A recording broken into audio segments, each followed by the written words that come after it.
하나님의 은혜가 말씀을 듣는 우리 가운데 함께 하시기를 바랍니다. 오늘은 사순절 첫째 주일입니다. 사순절의 40은 어떻게 생겨난 것일까요? 물론 예수님께서 광야에서 시험 받으시던 그때 40일 동안 밤낮으로 광야에 머무르셨던 그러한 성경의 기록이 있습니다. 초대교회에서는 예수님께서 무덤에 계시던 40시간, 그 40시간에서부터 사순절기를 정했을 것이다. 우리가 그렇게 생각하기도 하고, 혹은 1년이면 1년이면 11조가 40일인데 거기서 정착한 것일 것이다 라는 또 설도 있습니다.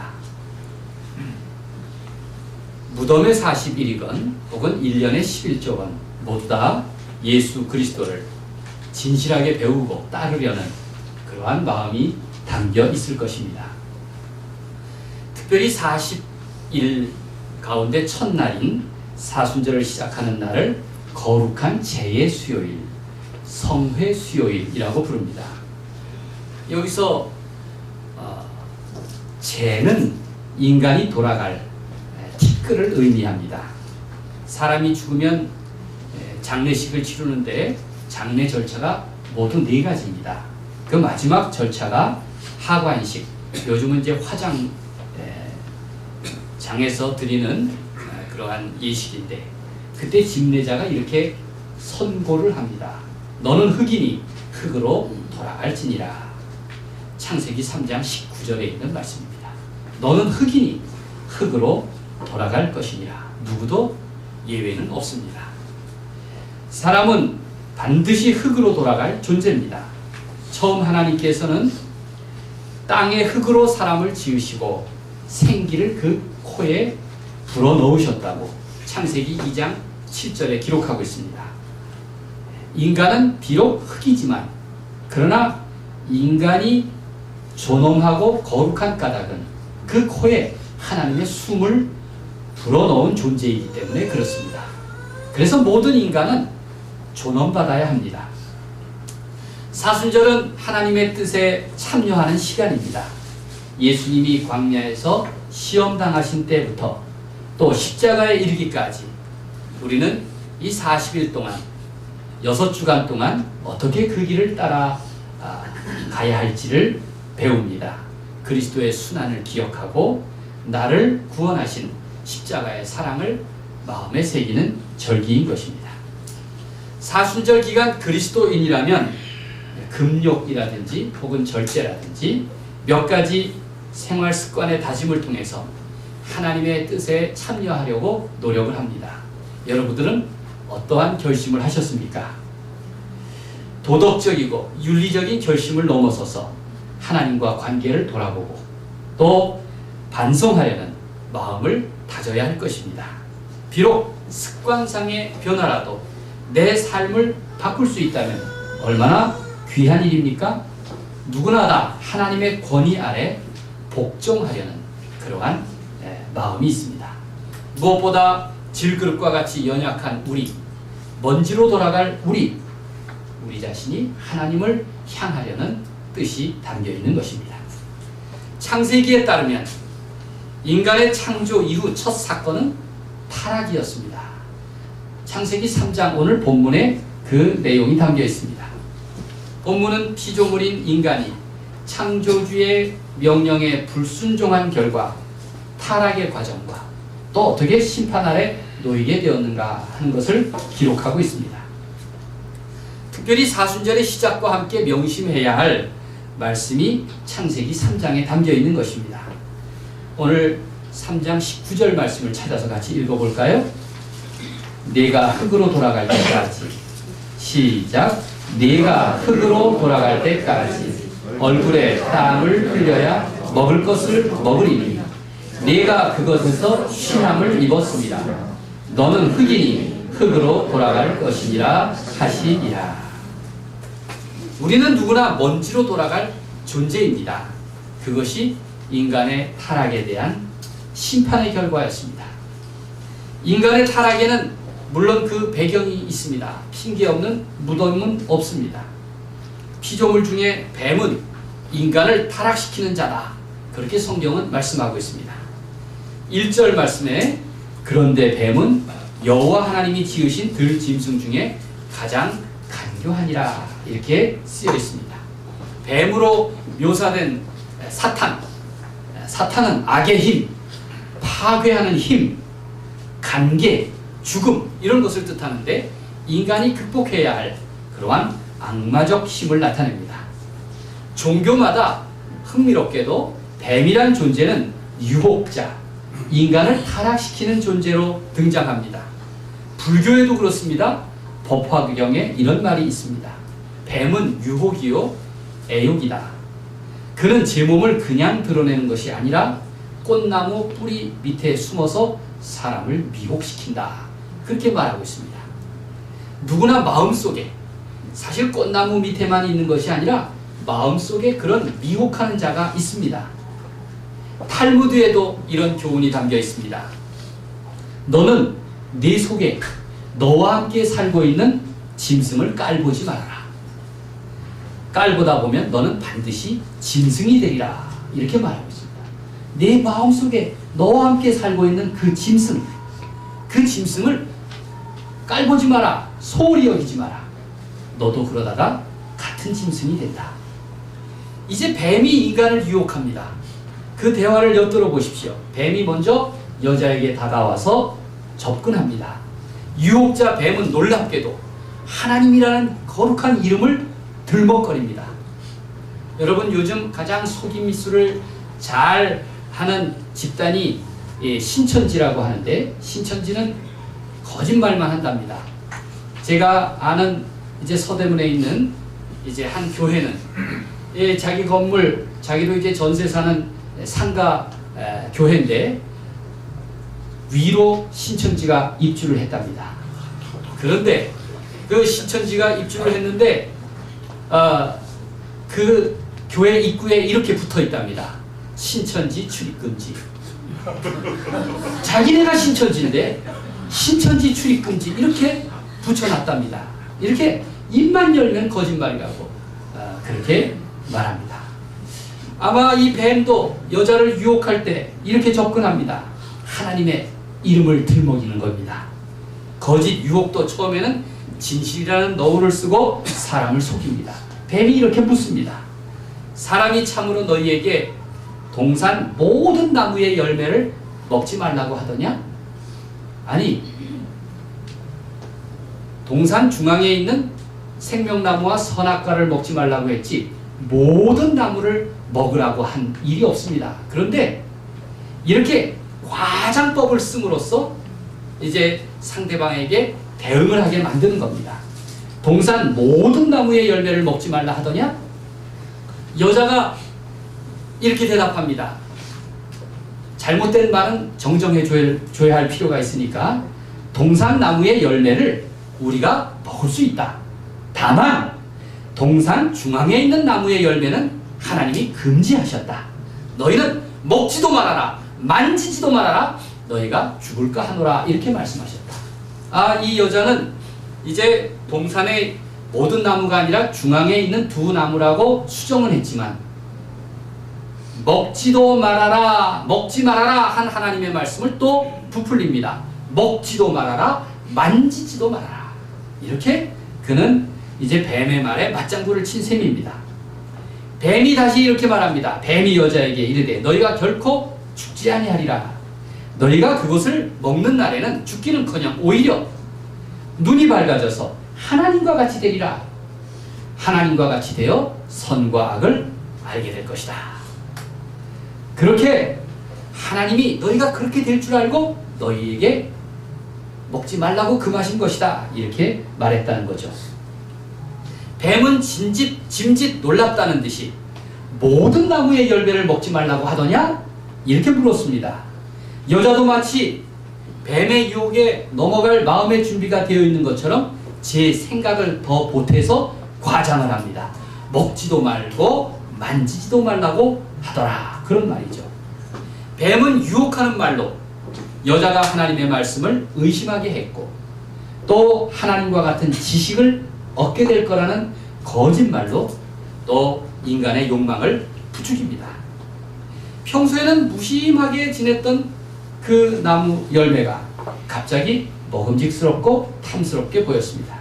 사실 이러한 느낌은 매우 자연스럽고 정상적인 것입니다. 먹고 싶다는 욕구 자체는 나쁜 것도 죄도 아닙니다. 이 역시 하나님이 주신 감정과 지각이라는 선물이기 때문입니다. 문제는 5절에 있는 말씀처럼 눈이 밝아져서 하나님과 같이 되어 선악을 알게 될 것이라는 구절에 있습니다. 선악과에 대한 욕심은 단순히 감정과 지각에서 오는 것이 아닙니다. 뱀이 유혹한 것은 너도 하나님처럼 되고 싶지 않니? 너도 하나님처럼 되고 싶지 않니? 이런 신적인 지식을 얻어서 내 마음대로 살아보는 것이 좋지 않겠니? 라고 꾀인 것입니다. 우리는 늘 내 감정대로 내 마음대로 살고 싶다는 유혹을 느낍니다. 자신의 욕망을 제1주의로 여기는 사람은 너무나 쉽게 양심을 팝니다. 쉽게 도덕, 윤리, 법, 사회적 금기 이런 문턱을 자유롭게 넘어다닙니다. 바로 그들이 쉽게 이 유혹에 빠지고 또 유혹에 빠질 마음의 준비가 된 사람들입니다. 이제 공은 처음 유혹을 받은 여자에게로 넘어왔습니다. 뱀이 워낙 그럴듯하게 말을 꾸며대기에 여자의 판단력이 흐려졌습니다. 유혹은 항상 분별력을 어둡게 한 다음 그 다음 작업을 합니다. 괜찮아 어쩐다고 이런다고 해서 어쩐다고 내 감정에 충실해 보렴 내 감정에 충실해 그렇게 우리를 유혹하는 것입니다. 눈이 어두워진 여자가 그 나무를 보았습니다. 평소 하나님의 금지 명령을 의식하며 볼 때와 느낌이 달랐습니다. 6절 말씀을 같이 읽겠습니다. 여자가 그 나무를 본즉 시작 여자가 그 나무를 본즉 먹음직도 하고 보암직도 하고 지혜롭게 할 만큼 탐스럽기도 한 나무인지라. 네, 거기까지만 읽으시면 되겠습니다. 이제는 그 나무 열매에 대한 느낌이 달라졌습니다. 예전에 무심히 보아 넘길 때에는 나와 상관없다고 생각했는데 이제는 뱀의 얘기를 듣고 나니 먹음직도 하고 보암직도 하고 지혜롭게 할 만큼 탐스럽게 보였습니다. 순간의 만족에 관심을 두는 것이 바로 유혹의 미끼가 아닙니까? 앞의 일을 생각하지 않습니다. 그냥 저지르는 겁니다. 결국 여자는 거미줄과 같은 허공의 늪에 빠지고 말았습니다. 이러한 유혹을 가리켜서 요한 1서에서는 이렇게 말합니다. 육신의 정욕과 안목의 정욕과 이생의 자랑이라고 그렇게 부릅니다. 여자는 그 열매에 손을 댔고 따서 먹었습니다. 그리고 자기와 함께 있는 남편에게도 주었습니다. 남편을 공범으로 만들었으니 아마 죄책감도 덜할 것입니다. 남자는 여자가 준 열매가 무엇인지 알았을 테지만 묻지도 따지지도 않았습니다. 그도 먹었습니다. 그리고 나서야 비로소 자신들이 행한 짓이 무엇인가를 깨닫게 되었습니다. 그러나 그때는 이미 늦었습니다. 그들은 금지된 열매가 먹어보니 기대한 만큼 달지 않았다는 것을 깨닫게 되었습니다. 신적 지식은커녕 열매는 먹은 결과가 무엇입니까? 두 사람이 깨달은 것은 하나님과 같은 신적인 지식을 얻은 것이 아니라 오히려 자신들이 지금 벌거벗었다는 자신들의 상태를 알게 되었습니다. 이전에는 나무든지 짐승처럼 벌거벗은 것이 전혀 부끄러움이 아니었는데 이젠 자기 자신이 부끄럽게 느껴졌습니다. 자기 자신이 수치스럽게 다가왔습니다. 그래서 자신을 가리고 숨길 방법을 먼저 찾게 된 것입니다. 당장 무화과 나무 잎으로 치마를 만들었는데 나무잎이라는 것이 하루만 지나면 다 말라버릴 것 아닙니까? 그것으로 어떻게 수치와 부끄러움을 가릴 수 있겠습니까? 어떻게 나뭇잎으로 인간의 죄의 성품을 가릴 수가 있겠습니까? 우상 숭배자들은 늘 자기를 치장하고 옷을 더 입습니다. 권위의 옷, 황금의 옷, 그리고 교만의 옷으로 꾸밉니다. 오리엔트 신화에 보면 바알이나 아슈토레스를 숭배하는 제사장들은 여자들의 옷을 입습니다. 또 여자 제사장들은 남자들의 옷을 입습니다. 서로 다른 이성의 옷을 입고 화려하게 겉을 치장합니다.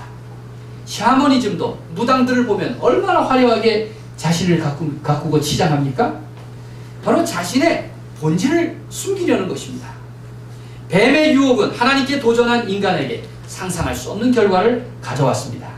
그것은 인간이 전지전능한 하나님의 모습이 아니라 인간의 부끄러움과 수치심, 죄의 성품만 드러나게 했을 뿐입니다. 이제 하나님께서 인간에게 부여하신 그 거룩함, 그 순수한 상태를 잃어버리고 말았습니다. 평소에는 하나님을 굳게 신뢰하고 하나님의 뜻에 순종할 때 보장받았던 그 안전한 상태에서, 그 동산에서 그들은 떨어져 나오게 되었습니다. 본래 인간은 하나님과 결합된 존재였는데 인간이 범죄함으로 하나님과 분리되고 만 것입니다. 하나님과 떨어져 나온 존재, 그 인간은 두려움으로 살게 되었고 불안한 상태로 살게 되었고 늘 죽음을 의식하는 존재가 되고 만 것입니다. 이러한 분리 상태를 성경은 죄의 본성, 죄의 원죄라고 부릅니다. 하나님과 분리된 인간의 첫 반응은 그런 수치심, 두려움, 더 나아가서 남을 고발하고 부부간에도 서로 탓을 돌리고 정죄하는 마음이 되었습니다. 이렇게 결국 갈등과 죽음을 불러온 것입니다. 이것이 성경의 가르침입니다. 이를 유대교에서는 이렇게 가르칩니다. 지식이 신성에 대한, 하나님에 대한 복종보다 강해졌을 때 인간은 싸우기도 하고 서로 피를 흘리기도 한다. 그렇게 가르칩니다. 신약성경 야고보서는 또 이렇게 가르칩니다. 시험을 참는 자는 복이 있도다. 이것에 옳다 인정하심을 받은 후에 주께서 자기를 사랑하시는 자들에게 약속하신 생명의 면류관을 주실 것이다. 그렇게 말하고 있습니다. 이윽고 바람이 불 때 하나님의 소리가 들려왔습니다. 그들은 자기 자신을 나무들 사이에 몸을 숨겼습니다. 평소 친밀하게 얼굴을 맞대던 그 하나님이 두려워진 것입니다. 우리는 민수기 6장 제사장의 축복문을 잘 알고 있습니다. 제사장의 축복문은 거듭거듭 말하기를 하나님이 친밀하신 얼굴을 우리에게 비추신다 그랬습니다. 하나님의 그 친밀하신 얼굴을 우리에게 비추신다 그랬는데 오히려 이 첫 인간은 친밀하신 하나님의 얼굴이 두려워서 나무 사이로 몸을 숨겼다고 했습니다. 인간이 하나님을 두려워하고 피하려 할 때 어떻게 하나님과 동행하는 삶을 살 수가 있겠습니까? 타락 이야기는 첫사람 아담과 하와의 이야기지만 이 두 사람은 모든 인류를 대표하고 있습니다. 아담이라는 말은 히브리어로 흙 혹은 인간이라는 뜻입니다. 곧 아담 이야기는 모든 인간의 이야기입니다. 첫 두 사람의 이야기는 오늘 우리 시대 모든 인간의 이야기요 또 나의 이야기이기도 한 것입니다. 성경의 첫머리에 등장하는 타락 이야기에서 말하려고 하는 인간은 과연 어떤 존재입니까? 우리 인간에 대해서 성경은 이렇게 말합니다. 먼저 인간은 하나님의 뜻에 따라 하나님의 배려와 사랑으로 태어난 존재라는 것입니다. 그러나 인간이 하나님이 정하신 한계, 그 경계를 벗어나서 불순종함으로써 범죄하게 되었다는 것입니다.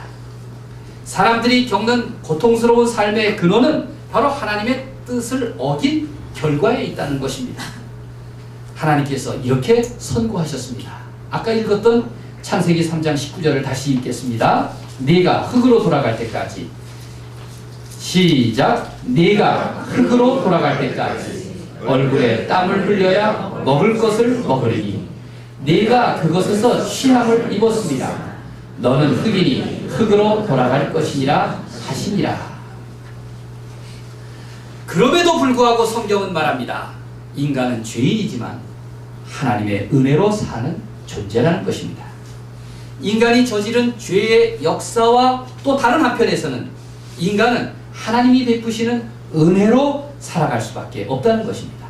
하나님은 인간이 스스로 만든 무화과 나무 잎으로 만든 그 옷 대신에 하룻밤이면 말라버릴 그 무화과 나무 잎으로 만든 옷 대신에 창세기 3장 21절에 따르면 피 흘려서 얻은 가죽옷을 입혀주시는 사랑의 하나님이시라고 성경은 말합니다. 창세기 3장 21절에 아담과 하와가 동산에서부터 쫓겨날 때 하나님께서는 그들에게 짐승의 피를 흘려서 그 가죽옷으로 그들을 입혀주셨다고 성경은 말씀하고 있습니다. 이 짐승의 피를 흘린 이 가죽옷을 볼 때 우리는 십자가에서 피 흘려 모든 사람을 구원하신 그 예수 그리스도의 피 흘림을 연상할 수 있지 않습니까? 이렇듯 창세기에서 이미 하나님은 우리에게 하나님의 무한하신 자비를 보여주고 계십니다. 우리는 어떻습니까? 인간은 늘 하나님을 등지고 살아갑니다. 하찮은 유혹조차 이기지 못하고 하나님께 불순종합니다. 그런 결과 내 눈앞에서부터 낙원으로 향한 문을 서둘러 닫는 모습입니다. 이런 인간을 보시고 예수님께서는 우리에게 이런 기도를 가르쳐 주셨습니다. 우리를 시험에 들게 하지 마시옵고 다만 악에서 구하시옵소서. 마태복음 6장 13절입니다. 우리가 이 기도를 사랑하고 늘 암송하며 주님의 기도에 따라 삶을 살아가는 이유가 여기에 있습니다. 우리를 시험에 들게 하지 마시옵고 다만 악에서 구하시옵소서. 남미의 신학자인 레오나르도 보프는 이 주기도문을 강해하면서 주의 기도라는 책에서 이렇게 말합니다. 온갖 종류의 유혹이 마음 안팎에서 일어납니다. 유혹을 받는 것은 잘못이 아닙니다. 유혹에 굴복하는 것이 죄입니다. 이렇게 말합니다. 그러면서 그는 그 책에서 죄는 4가지 단계로 인간을 유혹한다고 설명합니다. 첫 번째 단계는 먼저 악한 생각이 마음에 들어옵니다. 이것을 물리치지 못하니까 제2단계로 접어드는데 이제 그 악한 생각이 그 악한 일을 상상하게 합니다. 그 상상이 내 마음을 가득 채웁니다. 세 번째 단계는 이제 그 악을 실행하려는 욕망이 생겨나고 마지막 단계는 실제로 악을 자행합니다. 이 보프는 누구도 악한 생각이 머리에 들어오는 것을 막을 수는 없지만 그러나 상상의 단계로 넘어가지 않도록 막을 수는 있다고 말합니다. 자기가 그 일을 실질적으로 상상해보고 꾸미는 그 일은 불장난이라는 겁니다. 그 어리석은 불장난에 빠져서야 되겠느냐고 그렇게 우리 그리스도인을 향해서 말합니다. 성경은 인류는 또 개인은 이러한 숱한 유혹과 시험에 노출되어 있다고 경고합니다. 이것은 인류 역사의 시작인 창세기부터 또 마지막 종말인 요한계시록까지 거듭 인간을 향해서 도전하고 있습니다. 다만 인간은 예수 그리스도와 연합되어 있을 때만 죄와 악으로부터 보호받을 수 있고 하나님 나라를 유업으로 받는다고 성경은 누누이 우리에게 가르치고 있습니다. 예수님께서는 겟세마네에서 기도하시면서 제자들에게 당부하십니다. 유혹에 빠지지 않도록 기도하라. 어찌하여 자느냐? 시험에 들지 않게 일어나 기도하라. 그렇게 하셨습니다. 우리가 주님의 기도를 본받아서 기도해야 할 이유입니다. 기도야말로 우리가 시험에 들지 않도록, 우리가 유혹에 빠지지 않도록 우리가 예수 그리스도와 연합하게 합니다. 죄를 지은 인간은 얼마나 무력합니까? 만약 하나님께서 인간에게 긍휼을 베풀지 않으신다면, 우리를 불쌍히 여기지 않으신다면 마태복음 24장 22절의 말씀처럼 모든 육체는 결코 구원을 받을 수가 없을 것입니다. 우리는 일상의 시험과 악을 물리치기 위해서 하나님의 도우심을 구해야 합니다. 심지어 광야에서 유혹당하신 예수님께서도 신명기에 있는 말씀을 통해서 악마의 유혹을 물리치지 않으셨습니까? 보십시오. 당장 우리나라 최고의 권력자도 이번 주간이면 헌법과 국민의 탄핵이란 심판 아래 놓여 있지 않습니까? 이걸 남의 일이다, 그들만의 일이다 이렇게 생각해서는 안 됩니다. 모든 사람들이 경계와 경고로 삼아야 마땅한 일인 것입니다. 하나님은 수치심으로 자신을 가린 아담을 찾으십니다. 9절 말씀을 같이 읽겠습니다. 여호와 하나님이 시작. 여호와 하나님이 아담을 부르시며 그에게 이르시되 네가 어디 있느냐. 그 물음을 그때의 물음이 아니라 오늘 나를 향한 물음으로 들어야 합니다. 네가 어디 있느냐? 네가 어디 있느냐? 이 물음표는 성경에 있는 첫 번째 물음표입니다. 성경에 나온 첫 번째 물음표는 바로 나를 향해서 묻고 있습니다. 네가 어디 있느냐? 네가 어디 있느냐? 라고 찾으시는 겁니다. 그 물음을 오늘 나를 향한 물음으로 들어야 우리가 성경의 말씀을 내게 주신 말씀으로 듣는 것입니다. 네가 어디 있느냐? 지혜로운 사람은 나를 찾으시는 하나님의 부르심을 나를 향하신 은총의 음성으로 듣는 법입니다. 지금도 뱀은 인간을 향해 특별한 삶을 유혹합니다. 그러나 인간은 하나님이 정하신 한계 이상을 알지도 못하고 살 수도 없을 것입니다. 인간은 인간답게 살 때 가장 아름답고 사랑스럽습니다. 하나님께서는 이미 우리에게 거룩하심을 부여해 주셨습니다. 모든 사람은 존중받아야 합니다. 시편에서 가장 행복한 사람이 누구입니까? 오직 여호와의 율법을 즐거워하여 주야로 묵상하는 자입니다. 시편 1편 2절 말씀입니다. 여호와의 율법을 즐거워하고 밤낮으로 묵상하는 그 사람이 가장 행복한 사람이라는 것입니다. 하나님의 말씀은 그로 하여금 의로운 길을 알려주고 그 길로 갈 수 있는 힘과 용기를 주십니다. 그런 유혹에 빠지지 않고 의로운 삶을 살 수가 있습니다. 하나님께서 은혜를 베푸셔서 이 사순절기에 또 우리 한평생 모든 유혹과 악을 이기고 그런 진실하고 의로운 하나님의 자녀로 살게 하시기를 우리 주님의 이름으로 간절히 축원드립니다.